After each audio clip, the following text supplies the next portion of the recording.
There was once way back when, once upon a time, a man named Daphnis.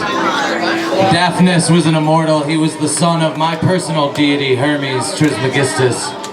And Daphnis carved his own pipes, and he played the sweetest pipes in the land. It's said that when Daphnis played his pipes, wars ended, kings stood still, women wept, children cried.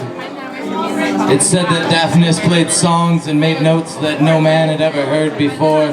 He brought out emotions that no one had ever felt before, all with his music. But then Daphnis fell in love.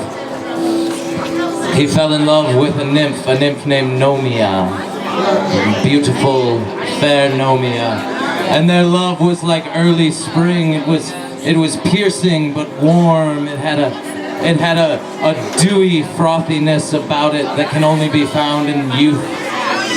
It was a sacred love, and she made him promise. She made him promise that he would be true to only her. He would never hold another woman in his arms. He promised to her that he would never do such a thing, for his love for Nomia knew no bounds. And she told him that if he ever broke his promise, she would take from him his vision, so that he may never see another maiden again. And they lived happily for several years in the forest. He played his pipes for audiences that grew by the year. She loved him tirelessly. They had countless children who frolicked and played in the creeks in the summer. Sorry guys, I shouldn't be interested. And then one night, a jealous nymph, Chimera, jealous of Nomia and her tireless beauty, jealous of the love, the connection that the two souls shared, she gave Daphnis countless flagons of wine, which is every man's favorite excuse. There were countless flagons of wine, Daphnis would cry the next morning.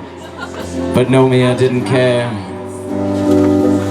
Once upon a time, Chimera was the villain of this story. But I personally believe that Daphnis sealed his own fate. And when he lost his vision, just as Nomia promised he would, he wept for 3 years, 2 months, and 6 days. And the only solace he found was in his pipes.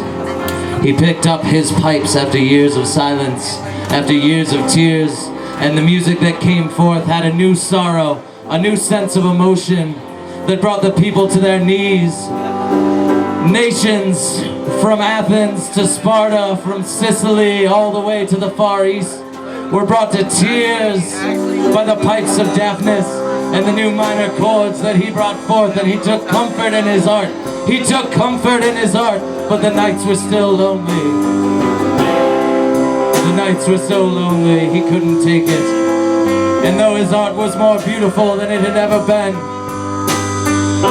Daphnis withered away with a broken heart, and only the wind play his pipes today. Ladies and gentlemen, up next we have Wishbone.